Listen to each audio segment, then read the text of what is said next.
Hello humans, welcome back to your thoughts are valid. और आज के इस वीडियो में हम कवर करेंगे सैम्पलिंग। ये है पार्ट 5 रिसर्च मेथोडोलॉजी का, और आज हम कंप्लीट करेंगे सैम्पलिंग।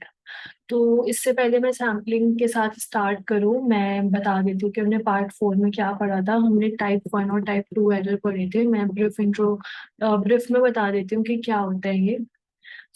बेसिकली हम पहले टाइप 1 एरर देख लेते हैं। तो type 1 error occurs when a researcher incorrectly rejects a true null hypothesis.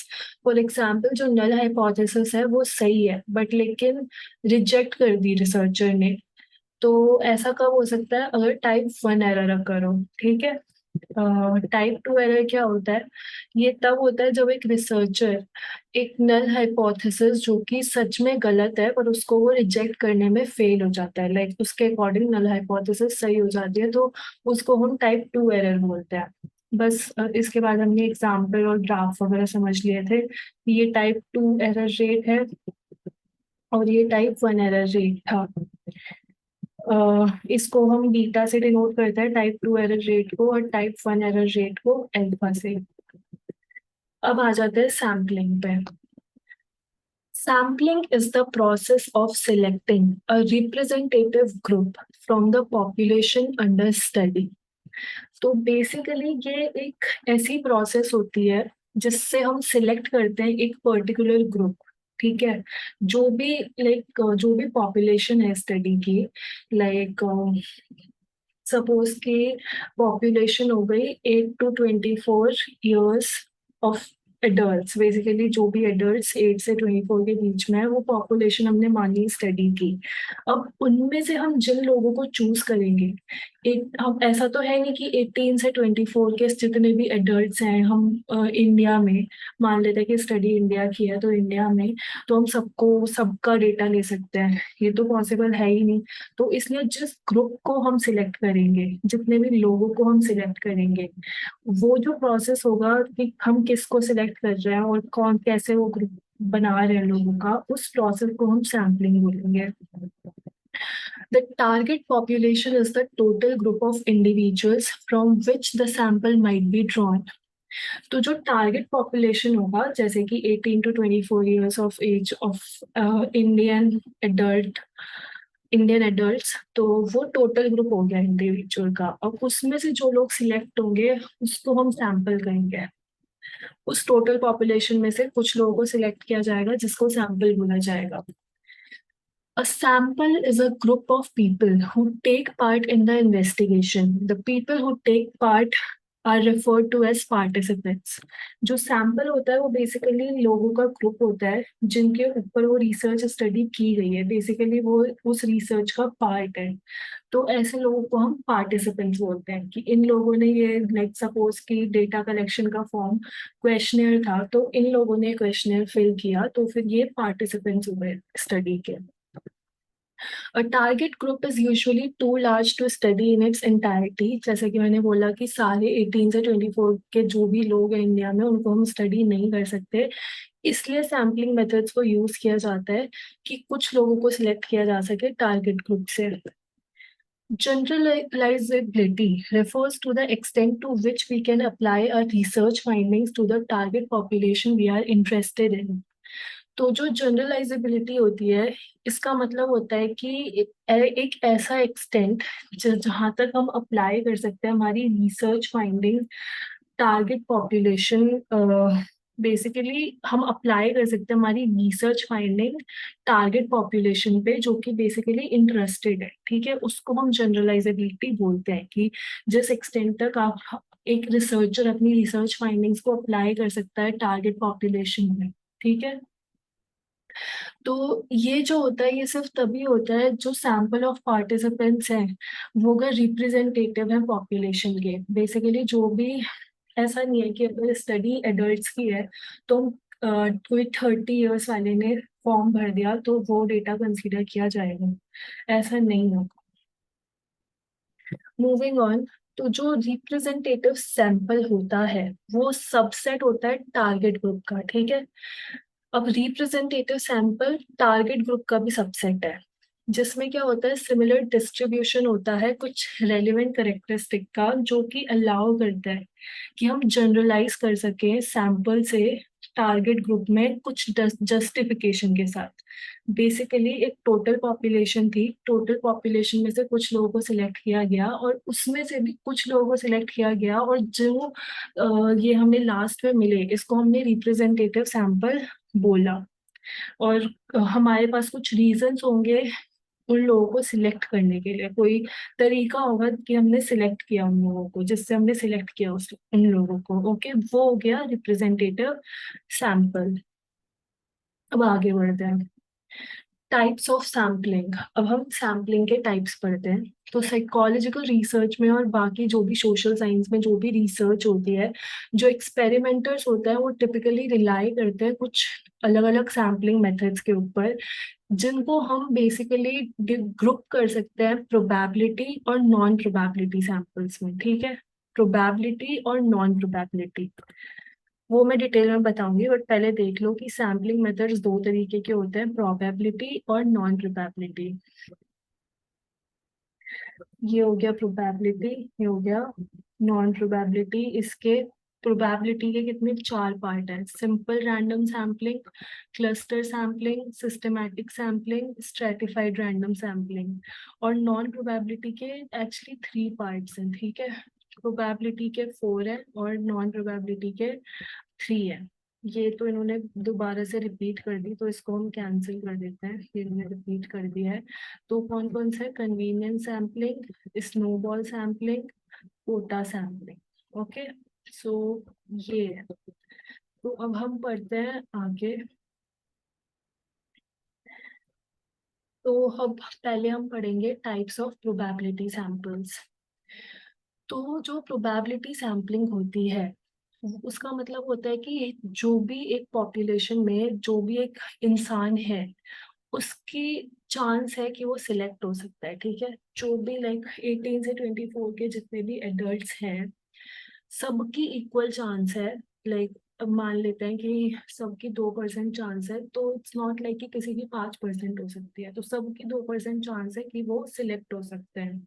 क्योंकि जो प्रोबेबिलिटी सैम्पलिंग होती है वो रैंडम सिलेक्शन इन्वॉल्व करती है, मतलब किसी को भी चूज किया जा सकता है, कोई एक पर्टिकुलर बेस नहीं होता, कोई एक पर्टिकुलर कॉन्टेक्स्ट नहीं होता बेसिकली। और ये इंश्योर करती है कि हर सबसेट पॉपुलेशन का उसको एक इक्वल चांस मिले सैंपल को रिप्रेजेंट, सैंपल में रिप्रेजेंट होने की। ठीक है, फिर आते हैं आगे। जो प्रोबेबिलिटी सैंपल होते हैं ये ज़्यादा रिप्रेजेंटेटिव होते हैं, और जो रिसर्चर्स होते हैं वो ज़्यादा बेटर लाइक ज़्यादा अच्छे तरीके से जनरलाइज कर पाते हैं अपने रिजल्ट्स को। बेसिकली क्योंकि हम रैंडमली चूज कर रहे हैं तो कोई भी आ सकता है उस पॉपुलेशन में, राइट। तो इट्स नॉट लाइक कि किसी भी तरीके का बायस इसमें इन्वॉल्व होगा, तो इसलिए जो रिजल्ट होगी उसके सही होने के चांसेस काफ़ी बढ़ जाते हैं। अब प्रोबेबिलिटी सैंपल के कुछ टाइप्स हैं जो हैं simple random sampling, stratified random sampling, cluster sampling और सिस्टमैटिक सैम्पलिंग। ठीक है, रैंडम, स्ट्रैटिफाइड, क्लस्टर, सिस्टमैटिक। ठीक है, अब एक एक पढ़ते हैं। रैंडम सैम्पलिंग पढ़ते हैं, सिंपल रैंडम सैम्पलिंग।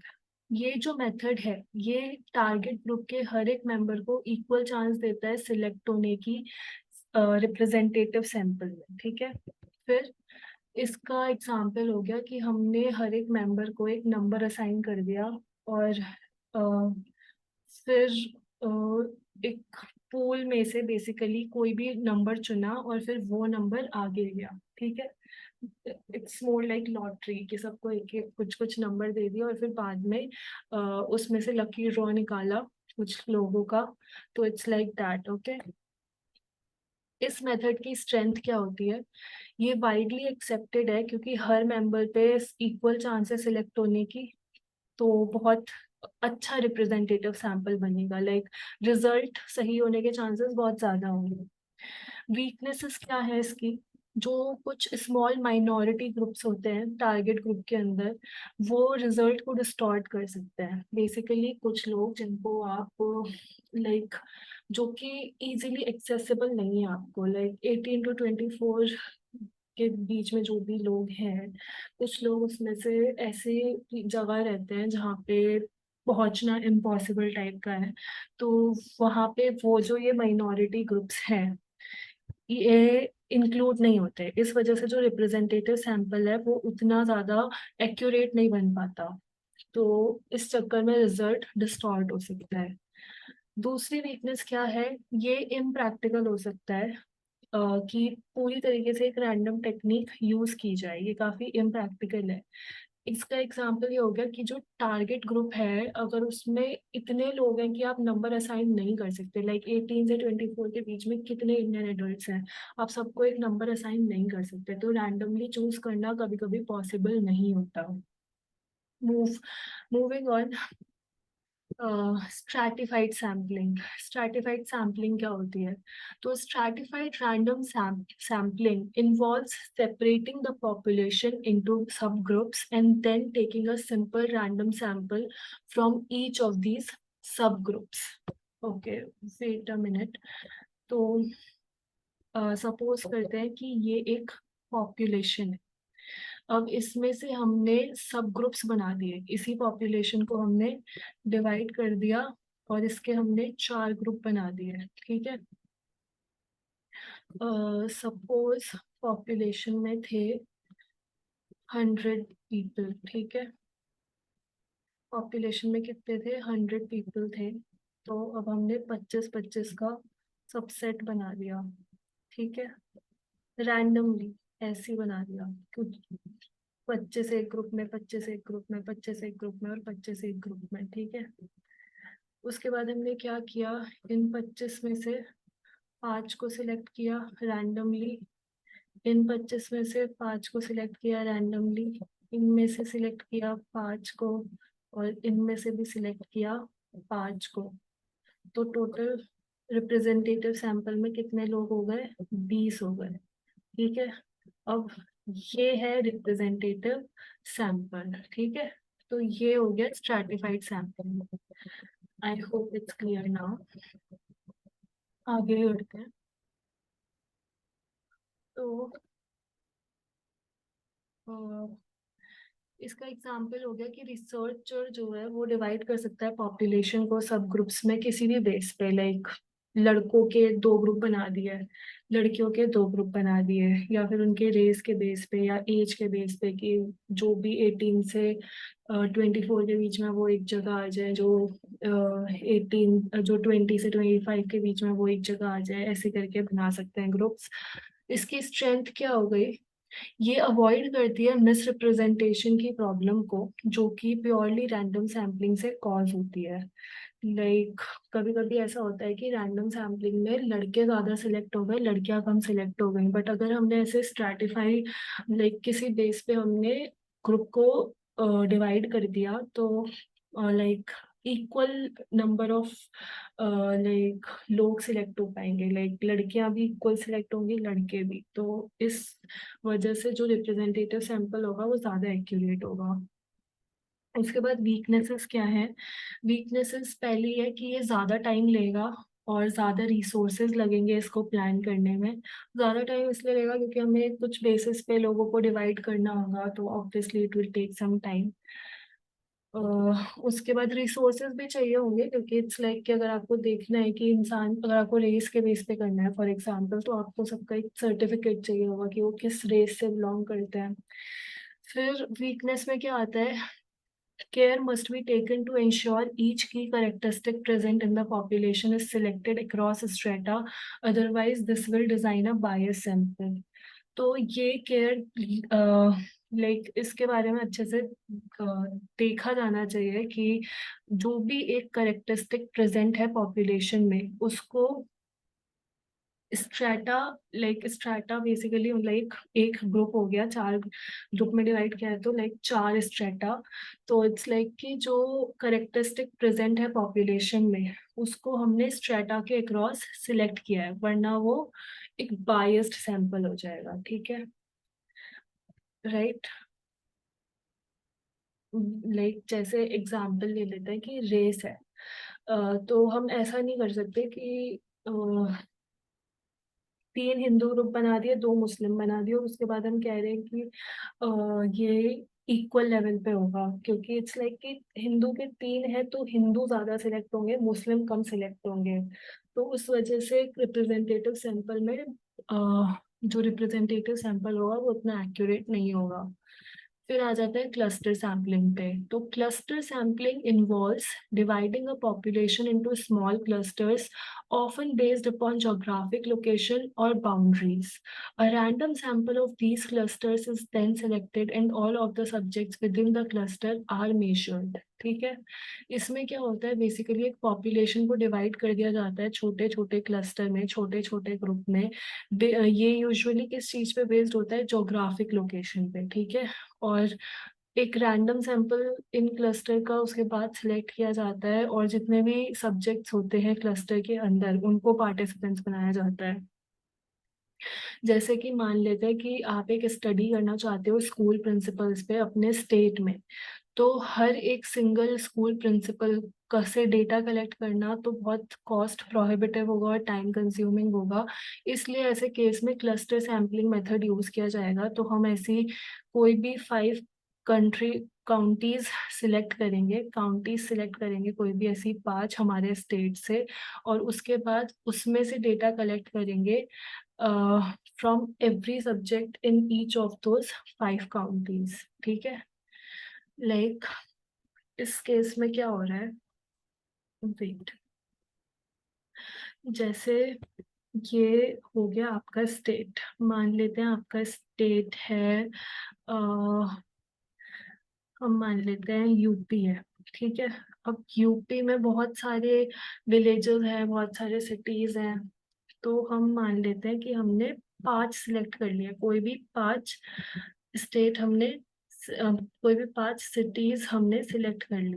अब इन 5 सिटीज में से जितने भी लोग, लाइक सपोज इसमें 3 है, इसमें 4 है, इसमें 7 है, इसमें 2 है, इसमें 8 है, तो इस हर एक स्कूल प्रिंसिपल का, इसमें 3 का 3, 4 में 4, जितने भी लोग हैं सबका, सबको पार्टिसिपेंट माना जाएगा। ठीक है, अह, उसमें क्या हो रहा था स्ट्रेटा में, उसमें से ग्रुप में से भी लोगों को चूज किया जा रहा था, इसमें से ग्रुप में से लोगों को चूज नहीं किया जाएगा। पूरे ग्रुप का जो भी लाइक हम यूज कर रहे हैं, सर्वे, इंटरव्यू या जो भी, सब वो पार्टिसिपेंट्स बनेंगे, हर एक इंसान पार्टिसिपेंट बनेगा रिसर्च का। फिर आ जाते हैं अगले पॉइंट पे, इसकी स्ट्रेंथ है कि इसमें रिसोर्सेस कम चाहिए होते हैं। लाइक ये हम बेसिकली लोकेशन के ऊपर बेस्ड है, तो वो चीज़ के लिए आपको कोई रिसोर्सेज नहीं चाहिए, कोई डॉक्यूमेंट नहीं चाहिए आपको वहाँ के लिए। फिर ये ज़्यादा फीजिबल है, राइट। और इसकी डिसएडवांटेजेस क्या है कि बायस्ड सैंपल हो सकता है, राइट। कि कोई एक क्रिश्चियन स्कूल है फॉर एग्जांपल, तो अगर if the researcher is Christian, तो अगर उसमें कहीं ना कहीं ये बायस है, तो हो सकता है वो सारे क्रिश्चियन स्कूल्स को ले ले, या ज्यादा लोग, ज्यादा स्कूल्स जो वो ले वो क्रिश्चियंस हो, वो लाइक बेसिकली क्रिश्चियन बेस्ड हो, तो ऐसे में जो रिप्रेजेंटेटिव सैंपल होगा वो उतना इफेक्टिव नहीं होगा। और इसमें सैम्पलिंग एरर बहुत ज़्यादा हो सकता है, क्लस्टर सैम्पलिंग में हाई सैम्पलिंग एरर हो सकता है। ओके, फिर हम मूव करते हैं अगले पे, जो कि है सिस्टमैटिक सैम्पलिंग, जो कि लास्ट पार्ट है प्रोबेबिलिटी सैम्पलिंग का। तो जो सिस्टमैटिक मेथड होता है उसको चूज किया जाता है लोगों को सिलेक्ट करने के लिए, टारगेट ग्रुप को सिलेक्ट करने के लिए। इसमें जैसे कि एक लिस्ट है, उसमें हर एक चौथा इंसान जो भी है, like every fourth person in that list will be used in the sample. ये बस एक एग्जांपल है।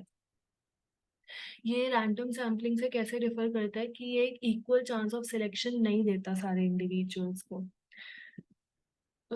इसकी स्ट्रेंथ क्या है, अगर हम अज्यूम करें लिस्ट ऑर्डर को रैंडमाइज किया गया है, तो ये जो मेथड है ये अनबायस्ड चांस ऑफर करता है। बेसिकली जो भी लिस्ट में नाम है उनको एक पर्टिकुलर ऑर्डर में नहीं रखा गया है, कैसे भी रखा गया है, तो फिर अनबायस्ड है काफी हद तक। फिर वीकनेस क्या है? वीकनेस ये है कि अगर जो लिस्ट है उसको किसी दूसरे वे में असेंबल किया गया है, फॉर एग्जांपल इवन अल्फाबेटिकली या जोग्राफिकली कैसे भी अगर असेंबल किया गया है तो बायस्ड होगा वो। लाइक जैसे हर इंसान लिस्ट में, चौथा इंसान लिस्ट में मेल डाल दिया जाए तो सारा डेटा मेल से आएगा, फीमेल से आएगा ही नहीं। तो इस चक्कर में जो रिप्रेजेंटेटिव सैंपल होगा वो एक्यूरेट नहीं होगा। फिर आ जाता है types of non probability sample पे। Non-probability sampling involves selecting participants using methods that do not give every subset of a population an equal chance of being represented. ठीक है, तो इसमें participants को चूज किया जाता है ऐसे मेथड्स यूज करके जो कि हर सबसेट के पॉपुलेशन को एक इक्वल चांस देता है रिप्रेजेंट होने का। ठीक है, तो रैंडमली नहीं होता इसमें कुछ भी। इसमें जो भी सबसेट होता है पॉपुलेशन का उसको रिप्रेजेंट होने का इक्वल चांस नहीं मिलता। Do not give every subset of a population an equal chance of being representative. ठीक है, इक्वल चांस नहीं मिलता। तो अब हम देखते हैं जैसे कि एक स्टडी में रिक्रूट पार्टिसिपेंट्स फ्रॉम वॉलंटियर्स। अब एक स्टडी में उनको पार्टिसिपेंट्स रिक्रूट करने हैं सिर्फ वॉलंटियर्स से। सपोज कोई इंटर्न है तो उसको इक्वल चांस नहीं मिलता, सिर्फ वॉलंटियर्स को मिलेगा चांस। इसके साथ प्रॉब्लम ये है कि जो वॉलंटियर्स होते हैं वो नॉन वॉलंटियर से डिफर करेंगे कुछ वेरिएबल्स पे, जो कि रिजल्ट को बेसिकली जो जनरलाइजेबिलिटी होगी वो कम हो जाएगी वो एंटायर पॉपुलेशन के लिए। नॉन प्रोबेबिलिटी के क्या क्या टाइप्स हैं? पहला है कन्वीनियंस सैम्पलिंग, दूसरा है पर्पसिव सैम्पलिंग और लास्ट है कोटा सैम्पलिंग। तो कन्वीनियंस सैम्पलिंग पढ़ते हैं पहले।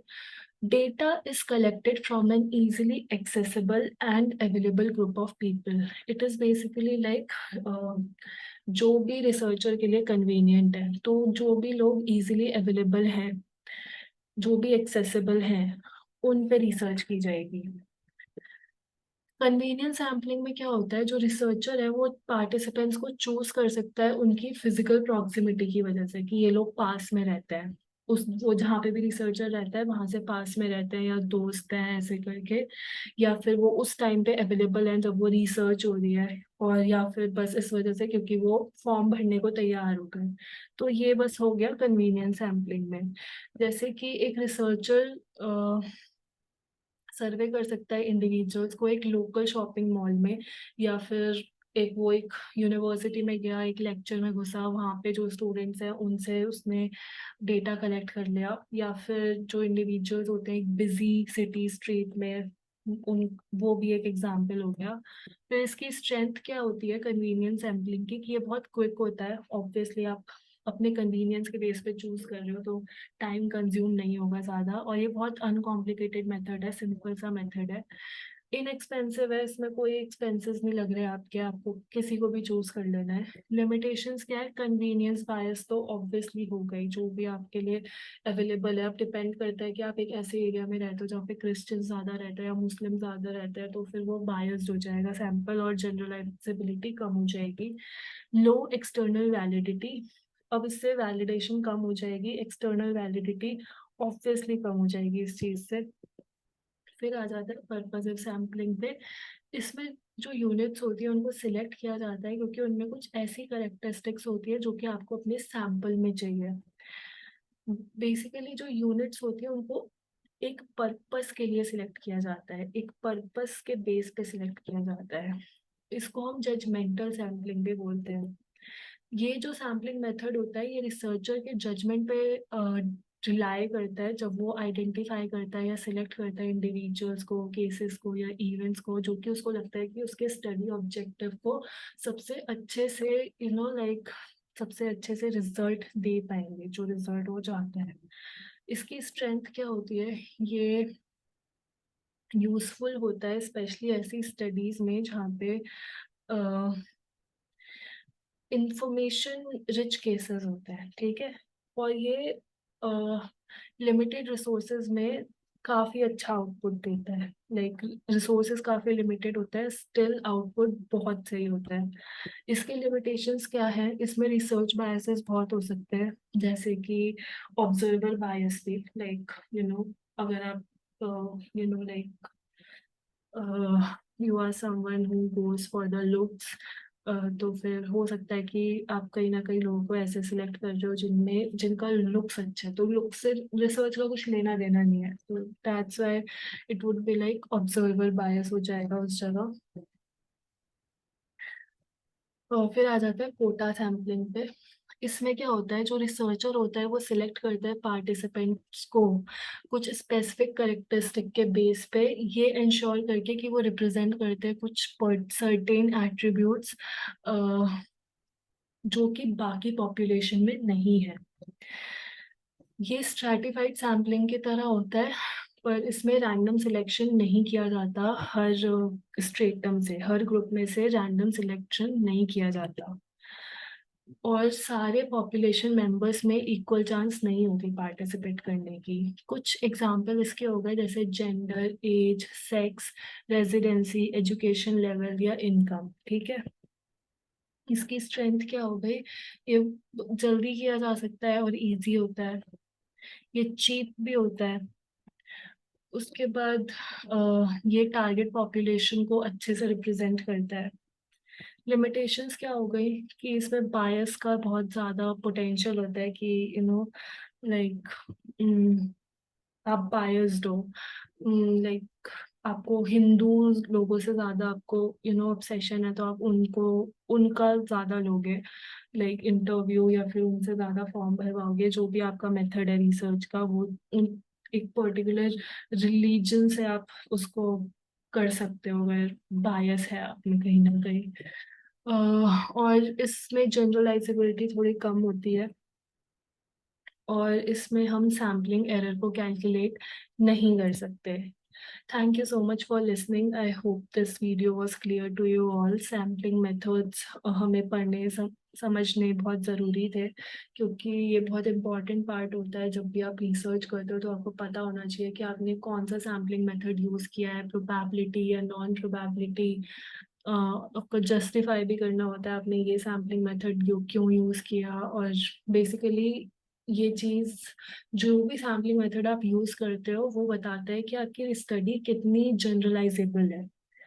ठीक है, तो इसलिए काफ़ी इंपॉर्टेंट होता है। अब नेक्स्ट वीडियो में हम paradigms of research studies start करेंगे, क्वालिटेटिव या quantitative, I am not yet sure, but हम उसी से स्टार्ट करने वाले हैं। So I hope you all like this video. If you did, please do subscribe to the channel. See you all in the next video.